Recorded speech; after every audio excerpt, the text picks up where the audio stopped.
প্রিয়জনদের থেকে দূরে থাকা যে কতটা কষ্টের, যারা দূরে থাকে তারাই বোঝে। আর ঈদটা যে প্রিয়জনদের থেকে দূরে কাটানো কতটা কষ্টের, এই অনুভূতিটা কারোর সাথে শেয়ার করাই যায় না। এজন্য ঈদটা যেহেতু দূরেই ছিলাম, দূরেই কাটাচ্ছিলাম, তারপরেও মেয়ের আবদার ছিল ঈদটা যেহেতু তুমি বাড়িতে যাওনি তাহলে আমাকে অনেক জায়গায় ঘুরতে নিয়ে যেতে হবে। মেয়ের আবদারেই চলে গেলাম চিড়িয়াখানায়। চিড়িয়াখানায় কিন্তু অনেক পশু পাখি, অনেক প্রাণী ছিল।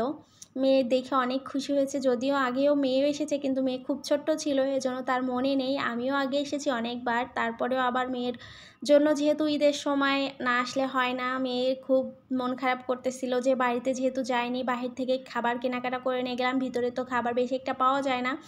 আর এখান থেকে অনেক ফুল বিক্রি হচ্ছিল, আমি ফুল কিনে নিই, কেননা এই ফুলগুলো পরা হয় না। ঢুকতেই এখানে পাবলিক টয়লেট। যাই হোক, আমরা মোড়টা ঘুরে আস্তে আস্তে করে ভিতরে চলে যাচ্ছিলাম। আর ভিতরে ঢুকতেই প্রথমে অনেক হরিণ ছিল। মেয়ে প্রথমেই বলতেছে চলো তাহলে হরিণগুলো আগে দেখে নিই, এই জন্য প্রথমেই হরিণ দেখে নিলাম। অনেকগুলো হরিণ, এখানে গুণে শেষ করা যাবে না, এত হরিণ ছিল। আর হরিণের বাচ্চাগুলো দেখতে যে কি কিউট, যা বলার বাহির। হরিণগুলো দেখা শেষ করে এখানে চলে আসলাম বানর। এখানে বানরগুলো দোল খাচ্ছে, কিভাবে তোমরা দেখতে পারতেছো, এরা দোল খাচ্ছে। এরা এত মজার, যা বলার বাহির। আর এখানে ছিল পেঙ্গুইন, অসংখ্য পেঙ্গুইন। এখানে এত পেঙ্গুইন ছিল যা তোমরা গুণে শেষ করতে পারবা না। এরপর চলে গেলাম হচ্ছে সিংহ দেখতে। সিংহটাও দেখা শেষ করে নিলাম। তারপর চলে আসলাম বাঘের কাছে। জাস্ট তোমাদের জন্য একটু সব কিছু ছোট ছোট করে ভিডিও করে নিয়েছি। আমি একা দেখবো কেন, আমার ফলোয়ার্সটা কি বাদ যাবে, এজন্য ছোট ছোট করে ক্লিপ নিয়ে নিয়েছি। এখানে বাঘটা দেখতেছিলাম একটু মাংসর টুকরো নিয়ে ঘুরে বেড়াচ্ছিল। এখানে হয়তো তাদের খাওয়ার জন্য মাংস দিয়েছিল। আর এটা হচ্ছে ভাল্লুক। ভাল্লুক কীভাবে দাঁড় করছিল, মানে এটা দেখেই ভয় লাগতেছিল। ভাল্লুকটাও খুব ভালো ছিল। যাই হোক, দেখা টাকা শেষ করতে করতে আমাদের অনেকটা লেট হয়ে গিয়েছিল। এখানে উট পাখি ছিল, তারপরে ছিল অনেক কিছু দেখলাম। আর উটগুলো দেখলাম, জিরাফ দেখলাম। জিরাফের মাথাটা যে এতটা লম্বা, যা বলার বাহিরে। দেখতে দেখতে এখানে চলে আসলাম ময়ূরের কাছে। ময়ূরও দেখলাম। ময়ূরগুলো কিন্তু এখানে ডানা ঝাপটাই ছিল। এখানে সাদা ময়ূর ছিল আর পিছনে ছিল হচ্ছে, আমার কাছে সাদা ময়ূর থেকে এই ময়ূরগুলো বেশি ভালো লাগে। যাই হোক, সব কিছু দেখা শেষ করে এখানে জিরাফ দেখতেছিলাম। জিরাফের গলাগুলো কি লম্বা লম্বা, মনে হচ্ছিল কাছে এসে একেবারে টেনে নিয়ে চলে যাবে। যাই হোক, অনেক লোক এখানে ছিল। আমরা ভাবতেছিলাম গরমে শুধু আমরাই ঘুরতে এসেছি, না, অনেক অনেক লোক ঘুরতে এসেছে। যাই হোক, এবার সব জায়গায় ঘুরে টুরে মেয়ে একটু খাওয়া দাওয়া করছিল। আর মেয়ে খুব খুশি হয়েছিল, কেননা বাসা থেকে তো বের হয় না। আর এই গরমের জন্য আমি বের হই খুবই কম।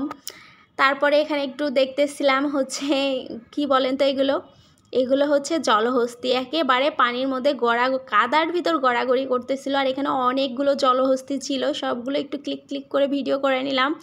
আর জলহস্তিগুলো মেয়ে দেখে বলতেছিল আম্মু এরা এত মোটা কেন, বা এরা হাঁটে কেমনে, এরা খায় কেমনে, এরা পানির ভিতর বেড়ায় কেমনে।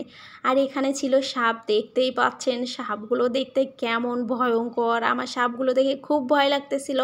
আর এখানে অনেক বড় বড় অজগর অজগর সাপ ছিল, সব সাপগুলোই দেখা হচ্ছিল আস্তে আস্তে করে। অনেক মোটা মোটা এই সাপগুলো, আমি মাঝে মাঝে ভাবি এরা কোন জায়গা থেকে এই সাপগুলো কালেক্ট করেছে। যাই হোক, তারপরে আমার সব থেকে পছন্দের একটা প্রাণী খরগোশ, এগুলো দেখা শেষ করলাম। খরগোশ আমার অনেক ভালো লাগে। এরপর দেখা টাকা শেষ করে আমি আর বলতেছি আর হাঁটতে পারতেছি না, কেননা যারা চিড়িয়াখানায় গেছে তারাই বুঝবে, হাঁটতে হাঁটতে পাটা পুরাই ব্যথা হয়ে যায়। আমার হাঁটতে হাঁটতে পাটা পুরা ব্যথা হয়ে গেছে। কিছু সময় বসে থাকার পর আমি বলতেছি চলো চলে যাই। এরপরে আস্তে আস্তে আমরা বের হয়ে পড়লাম, কেননা আমার আর পা চলতেছিল না। তারপর অনেক সময় বসেছিলাম। এরপরে আইসক্রিম খেয়ে নিলাম।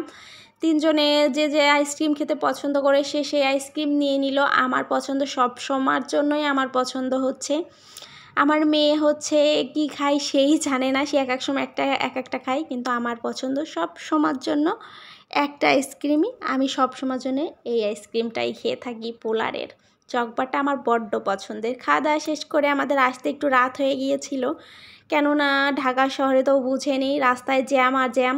এই তো শেষ করছি আজকে এ পর্যন্তই। আল্লাহ হাফেজ, আসসালামু আলাইকুম।